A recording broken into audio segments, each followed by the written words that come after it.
Evolution itu datangnya bukan dari Barat, dan datangnya juga bukan dari Darwin, tapi datangnya dari Eastern mysticism, dari mysticism Timur. Kalau dari mysticism Timur, kehidupan itu mereka bagi dalam 3 bagian. Kalau science yang dari Barat membagi dalam 2 bagian. Jadi pendekatannya Darwin itu dari 2 bagian, ya. Ada yang diketahui, known, dan ada yang belum diketahui, unknown. Ya, yang unknown ini kalau dalam dunia sains itu satu hari orang akan jadi tahu, entah kapan. Ya, mungkin today kita tidak tahu, tapi suatu hari yang unknown itu menjadi known. Sedangkan yang known itu asalnya dari sesuatu yang tadinya unknown, sekarang menjadi known.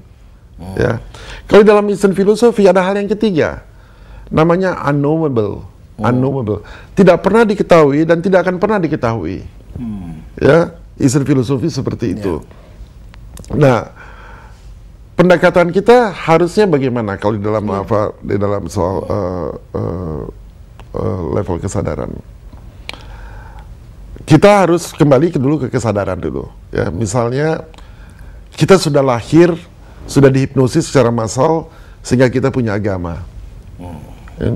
Saya bukan bilang supaya kita tidak beragama, tapi filosofi dari agama itu apa? Bahwa semua ciptaan itu perfect. Betul? Zero defect, ya. Zero defect. Ya. Kalau zero defect, ada evolusi nggak? Ya nggak ada lagi. Tidak ada. Tidak ada lagi. Iya. Kan? Berarti teorinya Darwin benar atau salah? Dalam konteks itu ya salah. Dalam konteks itu salah. Iya. Tapi kalau teorinya Darwin itu benar, ajaran agamanya yang mungkin salah. Makanya timbul di dunia ada namanya evolutionist, ada namanya creationist. Ya. Nah, tadi kembali dulu ke Ibu Mari sebelum saya jelaskan itu ya, sebelum saya lupa. Dalam soal level kesadaran, kalau Darwin mengatakan bahwa manusia berasal dari monyet, intinya itulah yang berevolusi kan, dari bakteri, ikan, primate, berevolusi sehingga dia menjadi manusia modern. Dalam Eastern philosophy pengertiannya nggak begitu. Dalam Eastern philosophy adalah kesadaran itu berevolusi, ya, dari evolusi yang rendah, dan primate itu atau monyet itu adalah satu evolusi atau satu tingkatan consciousness yang berada di tingkatan monyet. Dan sekarang manusia mempunyai, begitu kita bisa meningkat lagi kesadaran kita, maka kita menjadi manusia.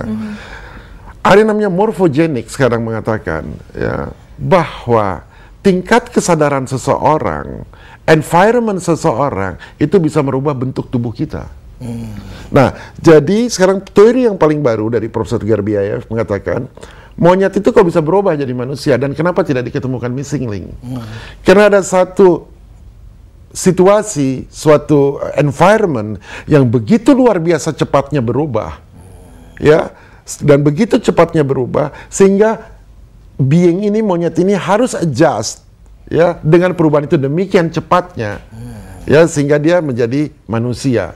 Itu teori yang paling baru. Contohnya gimana? Contohnya sekarang diketemukan bagaimana mengaktifkan DNA, karena DNA monyet belum aktif 100% dibandingkan dengan manusia, cuma 3%. Jadi ada kodok, ada ikan salamander. Ikan salamander ini diambil DNA-nya, ternyata DNA itu mengeluarkan heat, mengeluarkan sinar. Lalu DNA-nya salamander ini ditembakkan ke kodok. Waktu kodoknya menetas, yang menetas bukan kodok, tapi salamander. Terjadi transmutasi.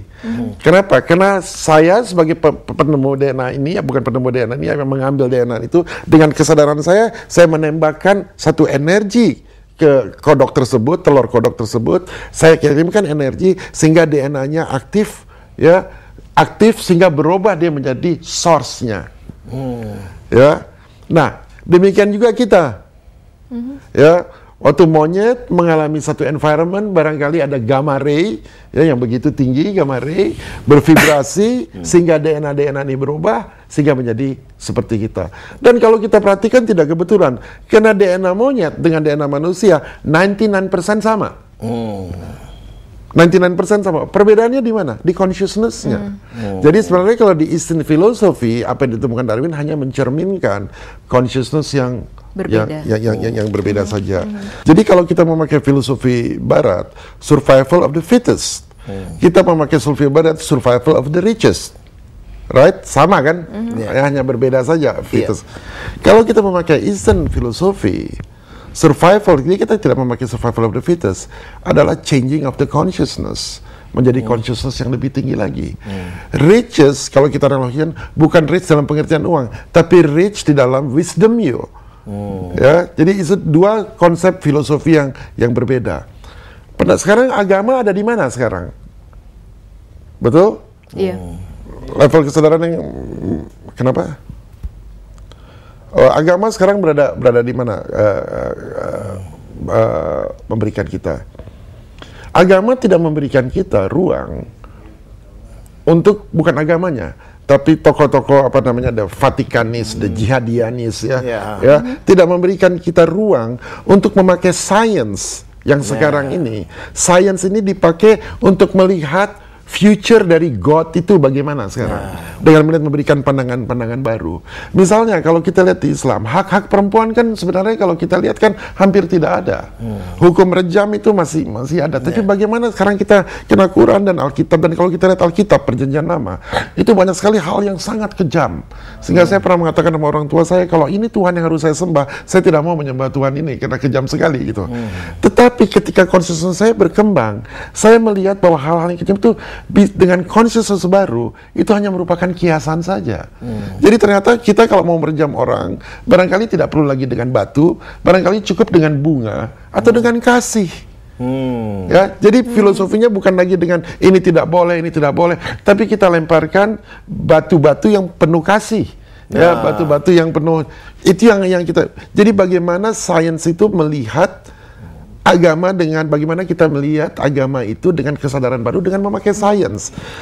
Dulu orang mengatakan sains dan religion tidak bisa ketemu. Tetapi kalau kita memakai pengetahuan dari sains, maka kita bisa melihat apa yang ditulis di kitab-kitab suci kita dengan pandangan ilmiah baru, sehingga kesadaran kita akan muncul menjadi kesadaran baru. Saya ambil contoh misalnya di pendidikan kita, kreativitas tidak ada. Dalam ajaran agama yang diberikan kepada saya, orang tua saya, tidak ada kreativitas dan tidak boleh ada kreativitas. Kalau ada kreativitas itu namanya blasphemy. Betul. Ya, oleh karena itu yang terjadi adalah dogmatik. Oleh karena itu, agama yang dianut, yang sekarang dengan di dulu, itu tidak ada perubahan, sehingga pemahaman kita mengenai Tuhan juga tidak berubah menjadi statis.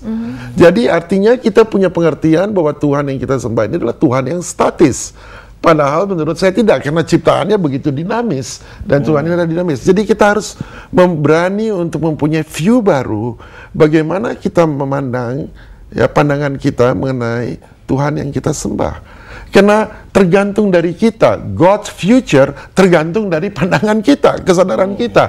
Kalau kesadaran kita primitif, maka God kita menjadi God yang primitif. Kalau kesadaran kita menjadi lebih maju, God kita menjadi God yang consciousnya lebih maju. Jadi sebenarnya pandangan kita tentang God, kesadarannya tergantung kita sendiri. Kalau kita melihat dunia masih seperti ini, bahwa God itu akan mempunish, akan melakukan potong tangan, itu adalah view kita yang masih primitif. Menurut hemat saya, akan God yang masih primitif. Tapi kalau kita memakai kitab suci yang sama, tapi dengan consciousness yang baru, maka future dari God kita, kan future dari God tergantung dari apa yang dari kesadaran kita. Cogito ergo sum ya. Cogito ergo sum, René Descartes. Dan ini mengingatkan saya pada cerita John Lennon tahun 70-an waktu dia dikenal sebagai tokoh revolusioner anti perang Vietnam. Kemudian para aktivis yang revolusioner itu mengajak John Lennon melakukan aksi-aksi revolusioner dengan menabrak sana sini dan merusak. Tapi John Lennon menjawabnya dengan sebuah lagu judulnya Revolutions. Di dalam salah satu lirik lagu itu dia mengatakan apa? When you talk about destruction, don't you know you can count me out? Nah itu ya. Jadi John Lennon setuju dengan revolusi, tapi tanpa distraction. Sementara banyak orang ketika itu berpikir revolusi itu harus nabrak kiri kanan, harus ada yang dikorbankan, harus ada unsur destruksinya. Nah ini kan menarik Pak Richard ya. Iya. Dan John Lennon bilang, don't you know it's gonna be alright. Jadi yang revolusinya John Lennon dan Pak Gigin ini, Pak Richard, itu apakah revolusi terjadi, bisa juga terjadi pada sosial politik atau kesadaran saja yang bisa direvolusi?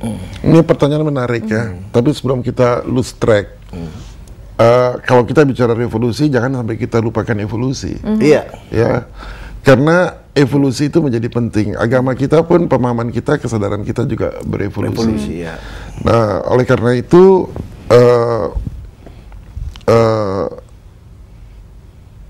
evolusi itu juga menjadi penting untuk kita pahami. Jadi ajaran-ajaran Darwin itu jangan kita buang demikian saja, gitu ya.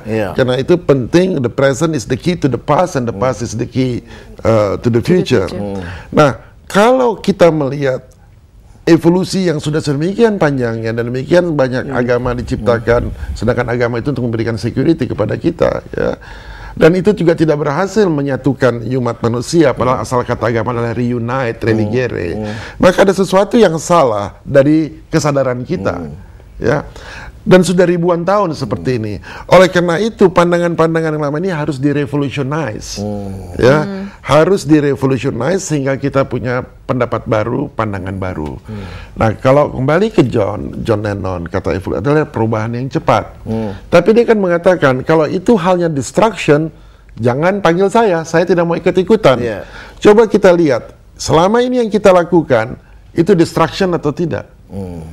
Baik itu atas nama agama, karena perpecahan kita yang paling besar adalah karena agama saya is better than agama kamu. Nah, itu dia. Ya, maka kita memaksakan kalau itu tidak begitu, maka wah itu harus dimusnahkan. Harus dibubarin. Harus dibubarin, harus dihukum. Ya, kita itu menunjukkan level kesadaran yang sangat rendah yang harus direvolutionize.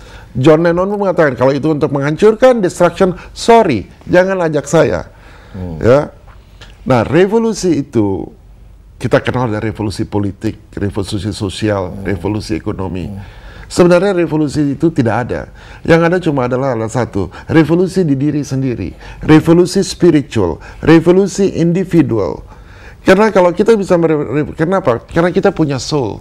Society tidak punya soul, dia gabungan dari individu-individu. Jadi kalau individu-individunya kesadarannya, soulnya rendah, ya society menjadi rendah. Jadi yang harus kita revolutionize adalah diri kita sendiri yang harus kita revolutionize. Kalau kita sudah paham, kita tercerahkan, kita revolutionize, yang namanya hal politik, yang namanya hal ekonomi, yang hal namanya otomatis akan mengikuti. Nah, tetapi dalam sejarah selalu menunjukkan bahwa yang terjadi adalah bagaimana melakukan revolusi politik, revolusi sosial, dan ketika itu society berubah, maka individu itu berubah. Ternyata tidak demikian, ya, tidak demikian. Kalau misalnya society dirubah, belum tentu individunya itu berubah. Kita lihat aja di Indonesia sejak kita merdeka. Kan menemukan kemerdekaan, society kita kan tidak berubah. Society kita terbentuk negara republik, tetapi individunya kan tidak berubah. Pikiran-pikiran itu individu kan tidak berubah. Akhirnya sekarang ada ide untuk negara federasi, adanya sekarang ada otonomi. Akhirnya sekarang mau memerdekakan diri, akhirnya sama demikian. Nah, apakah Anda mau melakukan revolusi sosial, revolusi politik, dan Anda kira Anda akan merubah individu? Tidak akan. Saya tidak mau ikut revolusi yang seperti itu. Makanya John Lennon juga tidak mau mengikuti revolusi yang itu. Yang makanya pesan-pesannya John Lennon itu selalu peaceful, revolusi diri sendiri. Once you revolutionize yourself, maka society pun ya akan berubah. Jadi sering sekali kita mengkritik pemerintah, mengkritik yang lain. Tidak akan berubah kalau kita nggak berubah juga gitu. Kita mengkritik DPR, mengkritik pemerintah, kitanya dulu berubah. Kita revolusi dulu diri kita. Setelah kita revolusi diri kita, maka otomatis sistem politik kita, sistem ekonomi kita, sistem sosial kita akan menjadi lebih baik. Jadi Pak Richard dengan kata lain ingin mengatakan pada saat kita melakukan revolusi sosial atau politik, perubahan yang mungkin akan terjadi pun tidak permanen, Pak Richard, karena esensinya tidak berubah. Ya. Esensi itu hanya berubah itu, kan esensi itu yang kita bicara, kalau bicara manusia, esensi keilahian manusia kan. Jadi kalau esensi atau dimensi kemanusiaan, keilahian kita manusia juga punya esensi keilahian. Ya kapasitasnya atau kesadarannya rendah, ya yang tercermin akan dalam masyarakat juga akan rendah gitu. Kalau esensi keilahian kita akan berubah, dimensinya menjadi lebih tinggi, yang tercermin akan lebih tinggi.